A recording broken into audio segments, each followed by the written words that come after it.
नमस्ते, मैं डॉक्टर पूनम बहुत बहुत स्वागत करती हूँ आप सभी का अपने YouTube channel talk with doctor Poonam में। और आज हम बात करेंगे सीपी के बारे में। सीपी यानी सेरेब्रल पाल्सी। तो इसके पहले कि हम सीपी के बारे में डिटेल में जाने, आपको मैं एक छोटा सा आगे वीडियो दिखाती हूँ, इसको देखिए आप। इसमें वॉइस थोड़ी सी स्लो आएगी, इसके लिए आई एम सॉरी, लेकिन आप पहले वीडियो देखिए और फिर उसके बाद हम मिलते हैं। गर्दन नहीं रोक पाती है ना? कितने दिन की हो गई है? 1.5 साल की।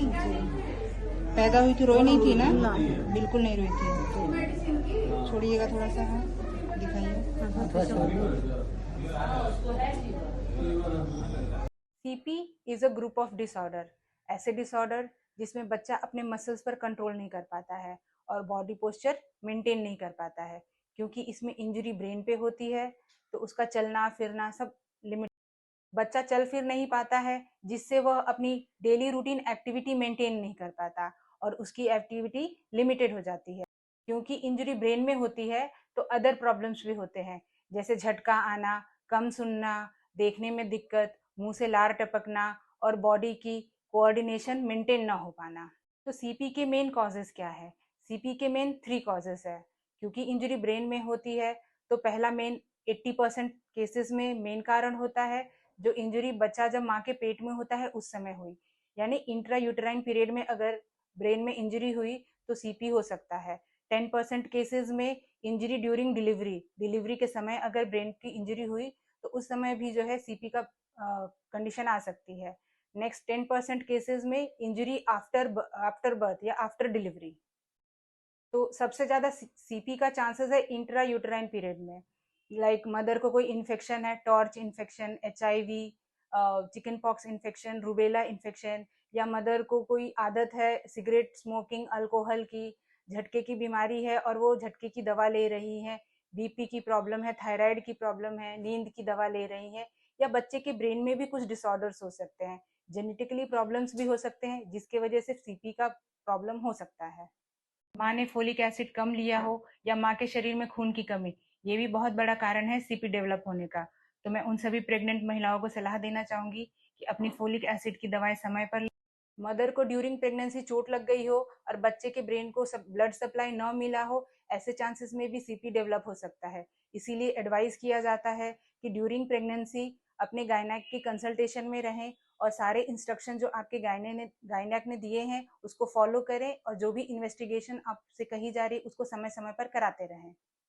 अगर इंजरी ड्यूरिंग डिलीवरी हुई है, ऐसे केसेस में बच्चा देर से रोया हो, अगर बच्चे ने पेट में मोशन कर दिया हो और उसके लंग्स इन्फेक्ट हो गए हो, बच्चे की धड़कन कम हो गई हो और उसको जो है ऑक्सीजन सप्लाई प्रॉपर तरीके से ना मिला हो, फोर्सिप डिलीवरी या सिजेरियन डिलीवरी के समय बच्चे के ब्रेन को इंजरी हुई हो या चोट लग गई हो, आफ्टर बर्थ ब्रेन इंजरी में बच्चे को जॉन्डिस हो गया हो या कोई इंजरी हो गई हो।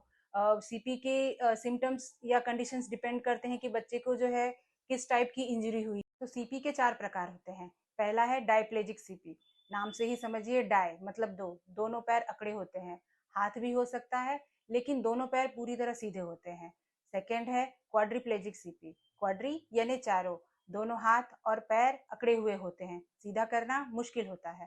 थर्ड है हेमीप्लेजिया सीपी, जिसमें हाफ पार्ट बॉडी की पूरी तरह से लूज होती है या फिर पूरी बॉडी जो है अकड़ी हुई होती है। नेक्स्ट है एथेटॉइड सीपी, इसमें जो है पूरी बॉडी में अजीब तरह की अकड़न होती है। सीपी के सिम्टम्स क्या है? अगर बच्चा सिर्फ 6 मंथ्स तक का है या उससे कम का है तो बच्चा जो है ठीक तरह से फीडिंग नहीं ले पाता है, दूध पिलाने पे बार बार दूध निकाल देता है या उल्टी करता है। बच्चे को आप खिलाते हैं तो बच्चे की जो है बॉडी एकदम लूज पूज सी लगती है, बॉडी में टोनिसिटी नहीं रहती है। अगर आप उसको खड़ा करेंगे, नॉर्मल एक बच्चे को आप खड़ा करते हैं तो ये अगर टेबल है तो टेबल पे पैर रख के बच्चा कोशिश करता है कि इस पे वो तन जाता है, लेकिन सीपी का बच्चा लुंज पुंसा होता है, वो उस तरह से खड़ा नहीं हो पाता है। सीपी का बच्चा जो है उसको झटके आने शुरू हो जाते हैं, वो खाना ठीक से चबा नहीं पाता है, बार बार उसकी लार निकलते रहती है, उसका बच्चा खाना चबा ना पाने के कारण उसको कॉन्स्टिपेशन की प्रॉब्लम होती है, यूरिन की प्रॉब्लम होती है, वो यूरिन पूरी तरह से उसका ब्लैडर जो है एम्प्टी नहीं हो पाता है, उसके स्फिंक्टर सही से काम नहीं करते हैं। सीपी के बच्चे के माइलस्टोन डिले हो जाते हैं या डिलीट हो जाते हैं, यूँ समझिए।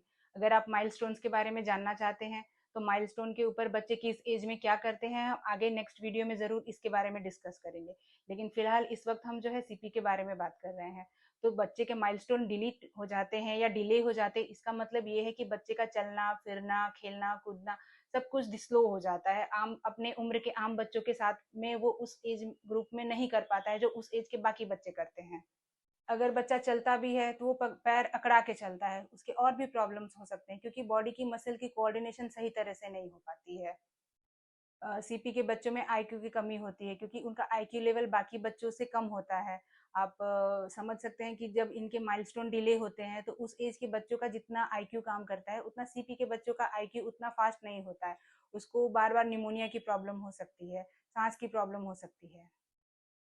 सीपी के बच्चे को आप मेनली क्लिनिकल डायग्नोसिस से डायग्नोस कर सकते हैं। इसमें बहुत सारी जांचों की आवश्यकता नहीं होती, लेकिन एमआरआई करा सकते हैं टू नो द कितना डैमेज है, किस लेवल तक का डैमेज है। ईईजी कराते हैं कि कोई छिपी हुई एक्टिविटी तो नहीं है, दौरे तो नहीं आ रहे हैं। आप हियरिंग की जांच करा सकते हैं। आप बच्चे की जो है आईक्यू टेस्ट की जांच करा सकते हैं। ध्यान रहे, आप जितना जल्दी स्टार्ट करेंगे उतना जल्दी आपको जो है रिस्पॉन्स मिलेगा, उतना जल्दी बच्चे को थेरेपी स्टार्ट की जा सकेगी। Cerebral palsy gives permanent damage to brain. So आप इसको को आपको मैनेज करना है और इसमें जो है आप फिजियोथेरेपी का सहारा ले सकते हैं ताकि बच्चा जो है अपनी डेली रूटीन एक्टिविटी कर सके और उसको जो है सीजर्स को कंट्रोल कीजिए, जो उसको जो है प्रॉब्लम से उसको मैनेज किया जा सके। आज के सीपी के बारे में इस वीडियो का मेन मोटिव यही है कि आप सीपी के बच्चों के साथ भेदभाव न करें, उनके साथ अपनापन करें, उनसे मुस्कुरा कर मिले, समाज में और स्कूल में बराबरी का हिस्सा दे और वो भी अपने तरह आम बच्चों की तरह सपने देखते हैं तो उन्हें भी समाज में बाहें फैलाकर आप उनको अपनाएं। क्योंकि सीपी का अगर किसी को हो गया, किसी बच्चे को, तो ये पेरेंट्स और बच्चे दोनों के लिए ही प्रॉब्लम है। तो अगर मेरे द्वारा दी गई जानकारी आपको अच्छी लगे तो वीडियो को लाइक करें, शेयर करें, चैनल पर नए हैं तो सब्सक्राइब करें, हमारे फेसबुक और इंस्टाग्राम पेज को फॉलो करें। और अगर ऐसा कोई बच्चा आपके नज़र में है और आपको ये नहीं पता है कि उसको कैसे मैनेज करना है, उसको कहाँ पे मैनेज करना है, उसका ट्रीटमेंट कैसे क्या होगा, तो स्क्रीन पर दिए गए नंबर पर कांटेक्ट करें। हम पूरी हेल्प करेंगे आपकी और कोशिश करेंगे कि आपको पूरी से पूरी उसके बारे में जानकारी दी जा सके। अगर आप इसी तरह किसी और बीमारी के बारे में आसान शब्दों में समझना चाहते हैं तो कमेंट सेक्शन में अपने सुझाव जरूर साझा करें। Thank you.